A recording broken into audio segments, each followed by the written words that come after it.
The overall goal of the functional complementation assay is to elucidate the activity of an enzyme by introducing a functional copy of the corresponding gene into a mutant cell to see if it restores a wild-type phenotype in the mutant background.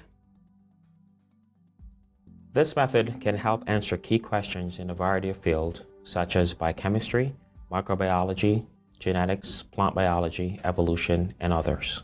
The main advantage of this technique is that it assesses the function, activity, and/or role of an enzyme under in vivo conditions which are normally physiological in nature, as opposed to in vitro conditions which are normally artificial in nature.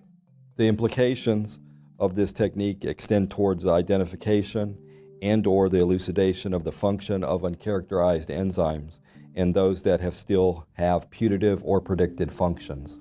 Demonstrating this procedure of functional complementation is biotechnology and molecular biosciences major Taylor Harkness, a student in my laboratory.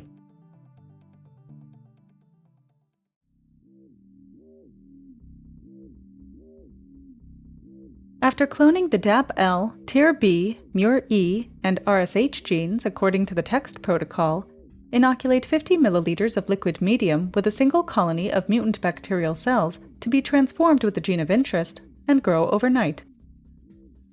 On day 2, use the 50 milliliter overnight culture to inoculate 1 liter of the appropriate medium and grow at 30 degrees Celsius to log phase or to an OD600 of 0.4 to 0.6.